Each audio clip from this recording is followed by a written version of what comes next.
Why do some people explode in anger over small things, while others stay calm under enormous pressure? Why can one night of poor sleep make someone more reactive, impulsive, and emotionally aggressive the next day?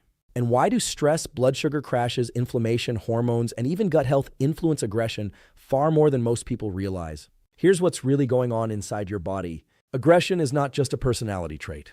It's a biological state. It's a nervous system output shaped by brain chemistry, hormones, sleep quality, metabolic health, stress load, emotional conditioning, and environmental signals. And in today's world, many people are unknowingly living in a physiology that pushes the brain toward irritability, impulsiveness, frustration, and emotional overreaction.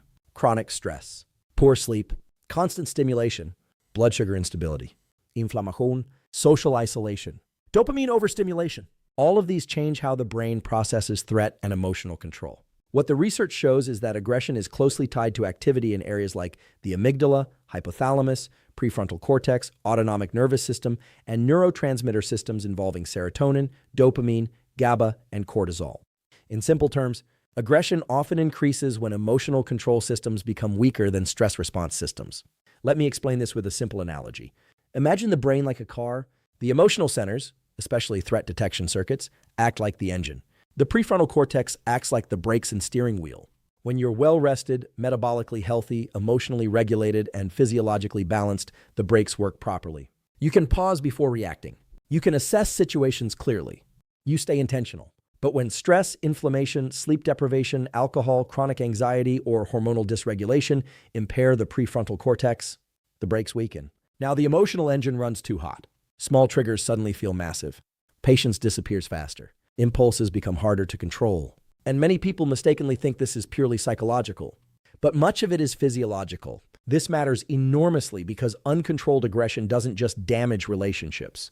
It damages health. Chronic anger and hostility are associated with elevated cortisol, increased blood pressure, cardiovascular strain, insulin resistance, poor sleep quality, increased inflammation, and accelerated aging.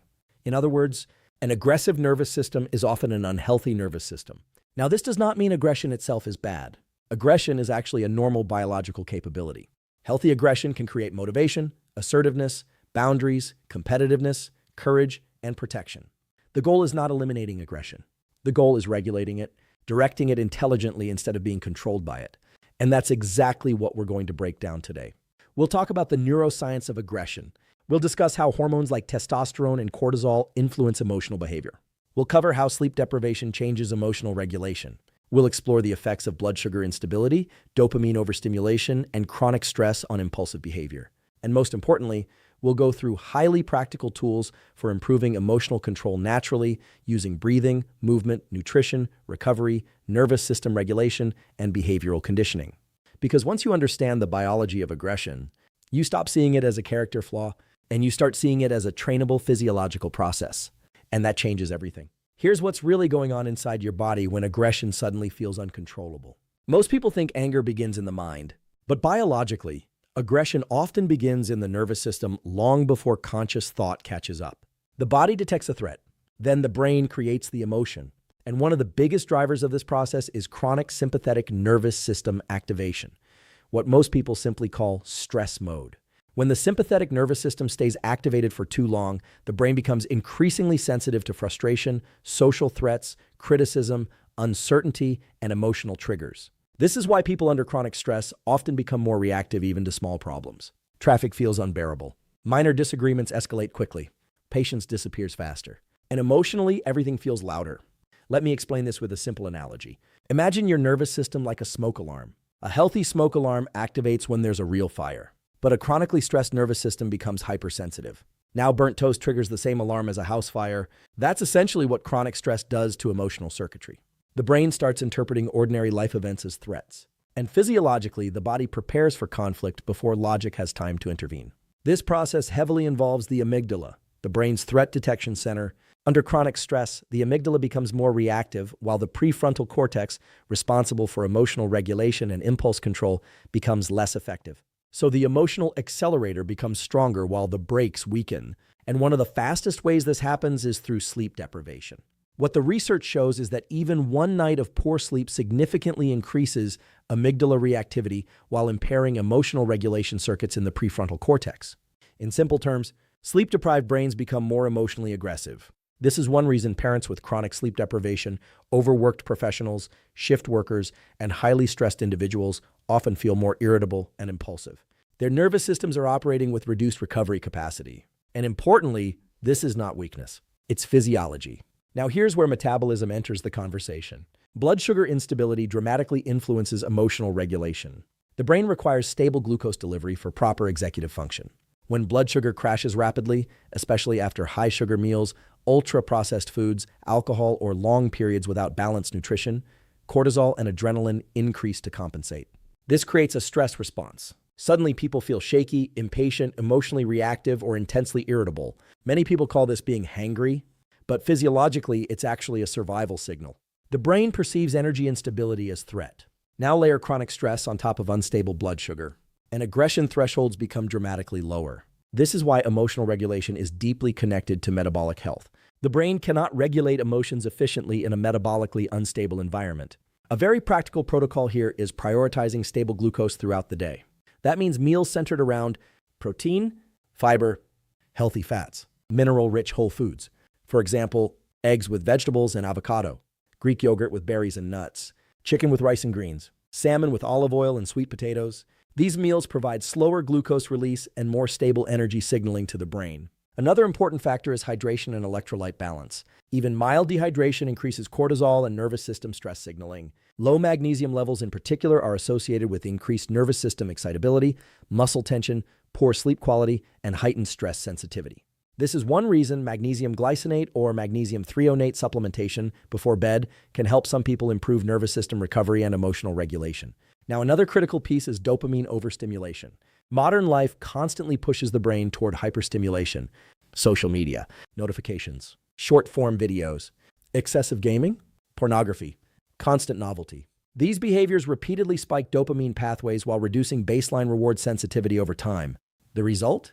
The brain becomes more impulsive, less patient, and more emotionally reactive when stimulation decreases. This creates lower frustration tolerance, and lower frustration tolerance often increases aggressive behavior. A powerful protocol is intentionally creating periods of low stimulation, walking without headphones, quiet mornings, reduced screen exposure, intentional boredom, deep work without multitasking.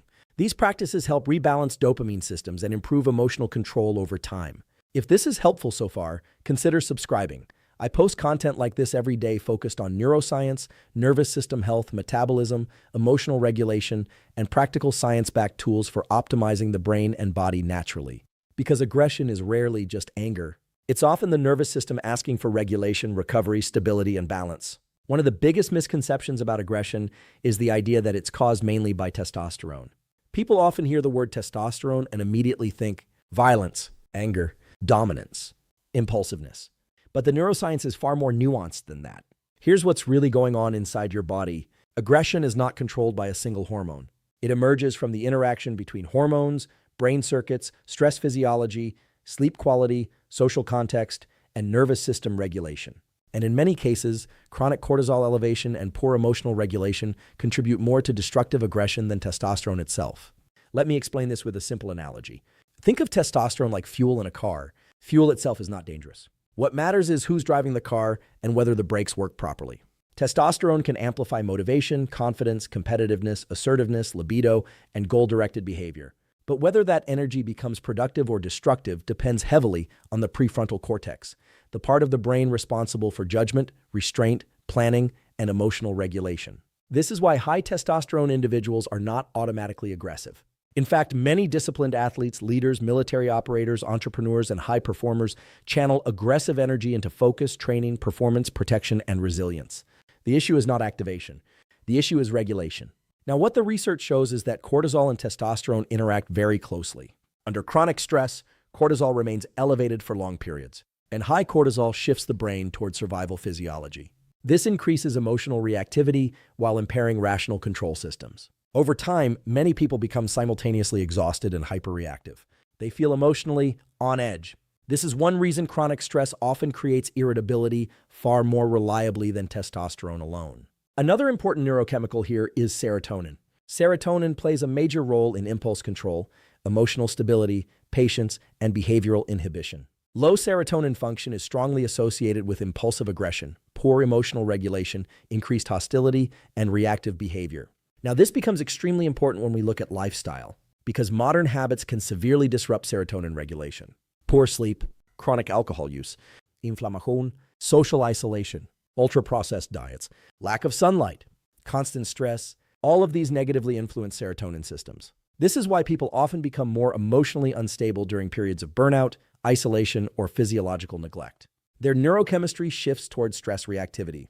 Now, one of the most powerful natural ways to support serotonin and emotional regulation is sunlight exposure. Morning sunlight helps regulate circadian rhythms while also influencing serotonin and dopamine pathways. This is one reason people often feel emotionally more stable when consistently getting early-day outdoor light exposure. A simple protocol: get outside within 30-60 minutes of waking. Aim for 5-15 minutes in bright conditions or longer if cloudy. No sunglasses if possible, while avoiding direct painful sun exposure. This helps synchronize the nervous system and improve emotional regulation throughout the day. Now, movement also plays a massive role in controlling aggressive physiology. And this is extremely important. Suppressed aggression often becomes internal stress. The body evolved to move during stress activation. When stress hormones rise but physical movement never occurs, sympathetic activation can accumulate inside the system. This is one reason resistance training, sprinting, martial arts, hiking, and structured exercise often improve mood regulation dramatically. They give the nervous system a controlled outlet for activation. Exercise also improves insulin sensitivity, dopamine regulation, sleep quality, inflammation control, and stress resilience simultaneously. This creates a more stable emotional baseline. A highly effective protocol is combining resistance training 3 to 4 times weekly, Zone 2 cardio for nervous system recovery, daily walking, and intentional recovery afterward. Because recovery is where emotional regulation actually improves. Now, another important factor is social hierarchy and perceived status. Humans are deeply social biological organisms. The brain constantly evaluates social position, respect, competence, and belonging. Perceived humiliation, rejection, disrespect, or chronic powerlessness can strongly activate aggression circuitry. And social media amplifies this constantly through comparison, outrage, tribalism, and dopamine-driven emotional stimulation. This is one reason emotional regulation often improves when people reduce exposure to outrage-based content and increase real-world connection, purpose, competence, and physical activity. The nervous system becomes less trapped in artificial threat environments. And one final point here is extremely important. Healthy aggression is necessary for a meaningful life. You need controlled aggression to protect boundaries, speak honestly, take risks, train hard, lead, compete, defend loved ones, pursue goals. The objective is not becoming passive. The objective is becoming regulated, calm but capable, strong without being reactive. And biologically, that state comes from a nervous system that is trained, not chronically overwhelmed. One of the most powerful and overlooked tools for controlling aggression is learning how to regulate the body before the emotional reaction fully takes over. Because once aggression reaches conscious behavior, the nervous system is already highly activated. Heart rate increases, breathing becomes shallow, muscles tighten, vision narrows, cortisol and adrenaline surge, and the brain shifts toward fast emotional processing instead of reflective thinking. Here's what's really going on inside your body. Aggression is often a state of physiological momentum. And momentum is much easier to redirect early than late. Let me explain this with a simple analogy. Imagine rolling a small snowball down a hill. At the top, it's easy to stop. But once it becomes a massive rolling avalanche, control becomes much harder. That's how emotional escalation works biologically. Small stress signals accumulate inside the nervous system until eventually the emotional threshold gets crossed. And this is why emotional awareness is so important. The earlier you notice activation, the more control you retain. Now, one of the most effective ways to interrupt aggressive physiology is through breathing regulation, because breathing directly influences autonomic nervous system output. Rapid, shallow breathing tells the brain there's danger. Slow, controlled breathing tells the brain the threat is manageable. This is why breath control is not just relaxation. It's neurological regulation. One especially effective protocol is the physiological sigh. This has been discussed extensively by Andrew Huberman because of its ability to rapidly reduce stress state activation. The protocol is simple. 2 quick inhales through the nose, then 1 long, slow exhale through the mouth. That long exhale activates parasympathetic pathways and helps reduce autonomic arousal. Physiologically, you are slowing the escalation process before it fully takes control. Now, another extremely powerful tool is creating physical separation during high emotional activation. When aggression rises, many people continue feeding the state, arguing, scrolling, ruminating, escalating conversations, replaying emotional stories mentally. But the nervous system responds strongly to environmental cues. Changing the environment changes the physiology. This is why walking away temporarily during conflict is often incredibly effective biologically. Movement helps metabolize stress hormones while reducing sensory overload. And outdoor walking adds additional benefits: visual expansion, lower cortisol, better breathing patterns, reduced muscular tension, improved emotional processing. What the research shows is that movement and aerobic exercise improve prefrontal cortex function while lowering stress reactivity over time. This strengthens the brain's top-down control over emotional impulses. Now, another important factor is body tension. Many people carry chronic muscular contraction without realizing it. Tight jaw, raised shoulders, clenched hands, rigid neck, tight chest. These physical patterns continuously reinforce stress, signaling back to the brain. Remember, the body influences the mind constantly. So, relaxing muscular tension can actually reduce aggressive emotional states. A practical protocol is something called a body scan reset. Several times daily, pause for 30 seconds and ask, is my jaw tight? Are my shoulders elevated? Am I breathing shallowly? Am I physically bracing? Then intentionally relax those areas. Slow the exhale. Unclench the face. Drop the shoulders. This sounds small, but repeated nervous system downregulation changes emotional baseline over time. Now, one of the most overlooked contributors to aggression today is overstimulation. Modern brains are overloaded constantly. Notifications, news, arguments online, short-form dopamine spikes, artificial urgency, constant comparison. The nervous system rarely gets true recovery, and an overstimulated nervous system becomes easier to trigger emotionally. This is why deliberate quiet becomes incredibly powerful. Silence, walking without audio, meditation, breath work, nature exposure, reduced screen stimulation. These practices improve what neuroscientists call autonomic flexibility, the ability to shift between activation and calm efficiently. And that flexibility is one of the strongest markers of emotional resilience. Now, another critical point: unexpressed emotions often become stored physiological stress. Many people suppress frustration for years. They avoid difficult conversations. They never establish boundaries. They internalize resentment. And eventually, the nervous system reaches overload. Healthy emotional expression prevents this accumulation. That can include honest communication, journaling, therapy, physical training, creative outlets, prayer, meditation, breathing work, structured reflection. The goal is not suppressing emotion. The goal is processing emotion without becoming controlled by it. If this is helpful so far, consider subscribing. I post content like this every day focused on neuroscience, emotional regulation, metabolic health, and science-backed tools for improving the brain and body naturally. Because emotional control is not about becoming emotionless. It's about building a nervous system strong enough to stay intentional under pressure. One of the deepest truths about aggression is that the goal is not eliminating it. The goal is transforming it. Because aggression, when properly regulated, can become one of the most productive forces in human biology. Here's what's really going on inside your body. Aggression is fundamentally energy. It's activation. It's forward-driving force generated by the nervous system. And depending on how the brain channels that force, it can either create destruction or growth. This is why two people can experience the same physiological activation and respond completely differently. One person lashes out impulsively. Another channels that same energy into discipline, training, leadership, protection, creativity, or focused work. The biology begins similarly, but the direction changes the outcome.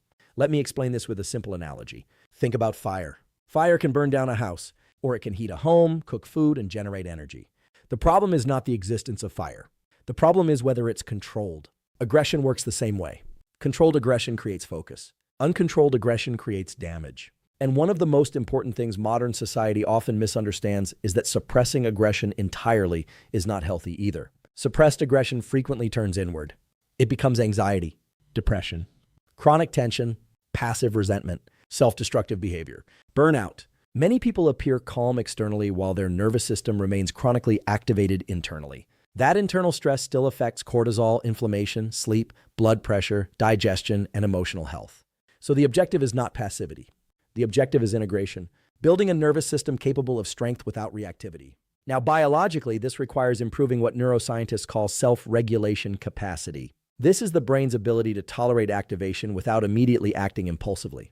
And one of the best ways to build this capacity is through deliberate exposure to controlled stress. This is where practices like cold exposure, intense exercise, difficult conversations, public speaking, fasting, martial arts, and discipline training become powerful. These activities teach the nervous system, I can experience stress without losing control. That lesson changes the brain profoundly. For example, resistance training is not just muscular training. It's emotional regulation training. You voluntarily enter physical discomfort. You maintain controlled breathing under strain. You stay focused under stress. You recover afterward. And over time, the nervous system becomes more resilient during emotional stress as well. The same principle applies to cold exposure. Brief controlled cold exposure increases adrenaline and stress activation temporarily. But when practiced correctly, it also trains calmness during discomfort. You learn to regulate breathing and remain intentional despite physiological stress. And that skill transfers into everyday life. Now, this does not mean people need extreme protocols. The goal is controlled adaptation, not punishment. Even small daily challenges improve nervous system resilience over time. Finishing difficult tasks, waking up consistently, training regularly, limiting impulsive behaviors, reducing dopamine overstimulation, practicing delayed gratification. All of these strengthen prefrontal cortex function and emotional regulation pathways. Another major factor is purpose. People with clear direction often regulate aggressive energy more effectively because the nervous system has an organized target for activation. Without purpose, aggressive energy often becomes scattered into frustration, conflict, addiction, impulsiveness, or emotional instability. The nervous system needs meaningful direction. This is why people frequently notice emotional improvement when pursuing goals consistently. Training goals, career goals, creative goals, relationship goals, spiritual goals. The brain functions better when energy has direction. Now, another extremely important piece here is identity. Many people unconsciously reinforce aggressive patterns through identity statements. I just have anger issues. I'm naturally aggressive. That's just how I am. But the nervous system is adaptive, and identity shapes behavior repeatedly. A more accurate and empowering framework is, my nervous system has learned certain patterns, and those patterns can be retrained. That shift matters enormously psychologically and biologically because it creates agency, and agency reduces helplessness-driven stress responses. Now, one final point here is critical. Calmness is not weakness. True emotional regulation is actually a sign of nervous system strength. Anyone can react impulsively. Real strength is maintaining clarity under pressure, staying intentional when emotionally activated, controlling energy instead of being controlled by it. That is what highly regulated people develop. And physiologically, this state is trainable. The nervous system changes through repetition. Every time you pause before reacting, every time you breathe instead of escalating, every time you train instead of exploding, every time you choose intentional action over impulsive emotion, you are literally rewiring the relationship between the brain and body. And over time, aggression stops feeling like something that controls you. It becomes something you control. So when we step back and look at the bigger picture, one thing becomes very clear. Aggression is not simply an emotion. It's a physiological state. A nervous system output shaped by stress, sleep, hormones, blood sugar, inflammation, dopamine, emotional conditioning, and the overall health of the brain and body. And once you understand that, you stop viewing aggression as a character flaw and start seeing it as a trainable biological process. Today, we talked about how chronic stress keeps the sympathetic nervous system activated and lowers emotional control capacity. We discussed how sleep deprivation weakens the prefrontal cortex while making emotional circuits more reactive. We explored how blood sugar crashes, inflammation, dehydration, and overstimulation amplify irritability and impulsiveness. We broke down the role of testosterone, cortisol, serotonin, and dopamine in shaping emotional behavior. And most importantly, we covered practical tools for improving emotional regulation naturally. Breathing protocols, movement, resistance training, sunlight exposure, better sleep, stable nutrition, recovery practices, reduced overstimulation, intentional stress exposure, purpose-driven behavior. All of these improve the relationship between the brain and body. And that relationship determines far more about emotional stability than most people realize. Because here's the deeper truth. The nervous system is always adapting. Every repeated behavior becomes training. Every stress response strengthens certain neural pathways. Every emotional reaction teaches the brain what to expect next time. If someone lives in constant overstimulation, chronic stress, poor sleep, emotional suppression, and metabolic instability, the nervous system learns reactivity. But if someone repeatedly practices calm breathing, controlled movement, emotional awareness, recovery, discipline, and intentional action under stress, the nervous system learns regulation. That's neuroplasticity, and it works in both directions. Now, one of the most important ideas from this entire discussion is this. Healthy aggression is not the enemy. In fact, you need aggression to build a meaningful life. You need aggression to train hard, to pursue goals, to protect boundaries, to defend loved ones, to overcome fear, to take action. The goal is not becoming passive or emotionless. The goal is becoming regulated, strong without being reactive, focused without being destructive, calm but capable, And biologically, that state comes from a nervous system that feels stable, recovered, metabolically healthy, and resilient under pressure. So here's my challenge for you. This week, choose just one regulation practice and do it consistently. Maybe it's 5 minutes of breathing each morning. Maybe it's improving sleep timing. Maybe it's reducing social media overstimulation. Maybe it's walking after stressful conversations instead of reacting immediately. Maybe it's resistance training 3 times this week. Start small. But stay consistent. Then observe what changes. Notice your patience, your focus, your emotional control, your recovery, your relationships. Because when you change the physiology, you change the emotional experience. And over time, emotional regulation stops feeling forced. It becomes your default state. If this video added value, like the video and subscribe to join others optimizing their health, nervous system, and emotional resilience naturally through science-backed tools and practical neuroscience. And as always, thank you for watching.